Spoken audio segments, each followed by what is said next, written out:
This is an examination of the hidden human condition. This is the Hidden Killers Podcast. The Hidden Killers Podcast. With Tony Bruschi. Think of this. Happy, loving family. A mom, dad, two sisters. All the opportunities to grow up and succeed in life. An interest in criminal justice. You're going to college. The level of intelligence and attention to detail to succeed in school.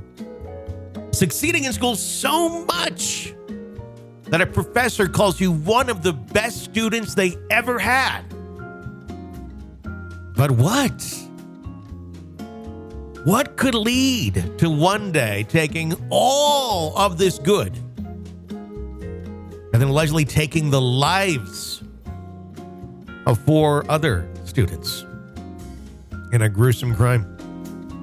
If you're playing along at home, you probably realized we're talking about the case against Bryan Kohberger, who was born November 21st, 1994.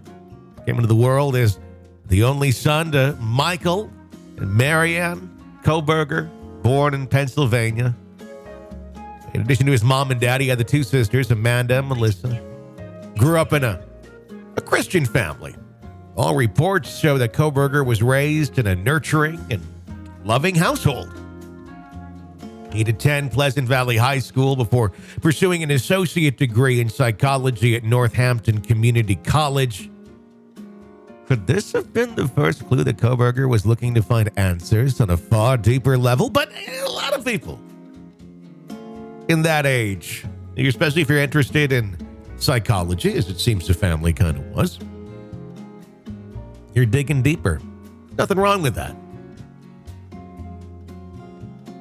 What thoughts was he having, though? One may never really know for sure what he was thinking back then and what led to him allegedly committing one of the most gruesome killings in the state of Idaho's history.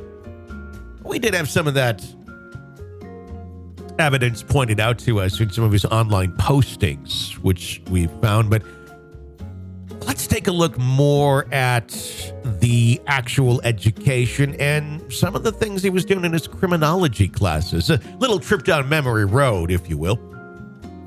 After receiving his associate's degree in psychology, Kohberger would attend Desales University, where an associate professor would characterize Kohberger as one of her best students ever, calling Kohberger a great writer and a brilliant mind. Ever seen a brilliant mind? I don't know. Other staff members at Desales University had communications with Kohberger, but never in person, saying I never saw him in person. I couldn't tell you how tall he was or how much he weighed. My only interaction with him was via email and Zoom. I didn't know anything about him, whether he was married and a girlfriend. It's just normal this day and age, really. As his higher education journey continued, professors began to stress they thought or assumed he was okay, but really didn't know, as they knew him only virtually. One of those nice advantages of today. You don't really need to know anybody. He's like, okay, information, data, they basically become sources of data. If the data is correct that they're submitting, well, then they must be good, right? Seemed normal to me. But then again, I only knew him from teaching him online. I didn't know anything personal about him. I believe he worked full-time like most of our graduate students do. Professors advised Kohberger with his thesis, which involved questioning people about their thoughts and feelings during the commissions of a crime. I was one of the professors who helped Bryan with his proposal on his graduate thesis. His capstone project at a Desales University professor. He did put out a routine questionnaire for his thesis. It looked weird, and I understand from the public view, but in criminology, it's normal. But how normal really was it? I think that's the question. When we take a look at the thesis and the questionnaire that he put out, in retrospect, doesn't seem all that normal. At the moment in time, though, possibly. Here's the research questionnaire. This information came out quite a ways back. If you're kind of new to covering, or not covering, but listening to this story, this may be new information to you. Take it how you'll take it. It says, hello, this is what was posted on the Desales University website. It says, hello, my name is Bryan. I'm inviting you to participate in a research project that seeks to understand how emotions and psychological traits influence decision-making when committing a crime. In particular, the study seeks to understand the story behind your most recent criminal offense with an emphasis on your thoughts and feelings throughout your experience. In the event that your most recent offense was not one that led to a conviction, you may still participate. Additional surveys are included after the open-ended section as to best understand your unique traits. This study should take about 15 to 20 minutes to fully complete. Your identity and all answers provided are completely confidential, and the link to the survey is also an anonymous link. The research study has been approved by Desales University, IRB. Participants must be 18 years of age or older. If you opt to participate, you may terminate participation at any time and for any reason. So what were those questions in that survey? What was the first move you made in order to accomplish your goal? Please detail any thoughts and feelings at this point. Did you prepare for the crime before leaving your home? Please detail what you were thinking and feeling at this point. Before leaving, is there anything else you did? After committing the crime, what were you thinking and feeling? Before making your move, how did you approach the victim or target? Please detail what you were thinking and feeling. After arriving, what steps did you take prior to locating the victim or target, i.e. person or object? Please detail your thoughts or feelings.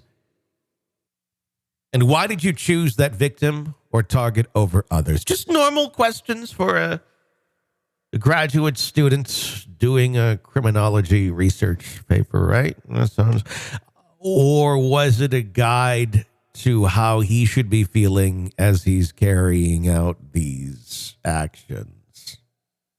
From someone who's already self-admitted that he doesn't have feelings in an earlier online post from when he was younger, not recognizing empathy, not recognizing joy, just almost having to take cues from everybody else and how you should feel when doing anything, from hugging your grandparents at Christmas to, committing that crime or stalking people. These questions very specific, and almost assuming that whoever he is interviewing is someone who is stalking someone, who is premeditatively planning a very dark event. It's not just your average, I'm going to go steal some stuff from the Quickie Mart. This is written very much in line with the alleged crimes that he was about to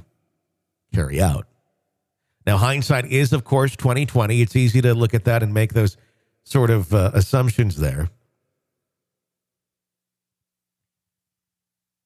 It's a criminology theory called script theory. It's a normal theory on how and why criminals commit their crimes. That's what one of the professors said. And in theory, yes. But when it all lines up with Kohberger, it's a little more creepy. From North Hampton Community College to Desales University to Washington State University, a native of Pennsylvania who attended schooling in his home state, what would be the reasoning of him obtaining his PhD on the other side of the country? That was another question that's been brought up. Could it just be an attraction to the prestige of the Washington State University criminal justice program? Or could it be an attraction of an evil kind? The opportunity to carry out all the examples of crimes he learned about as a student. I guess we're just going to have to wait to find out in a few months or years if this case ever goes to trial. This is an examination of the hidden human condition. This is the Hidden Killers Podcast with Tony Bruschi. Be sure to press subscribe wherever you download podcasts so you don't miss any of our updates and discussions on the cases that we are following right here for you. You can get an ad-free experience through Apple Podcasts right now. My name is Tony Bruschi. Thanks for listening.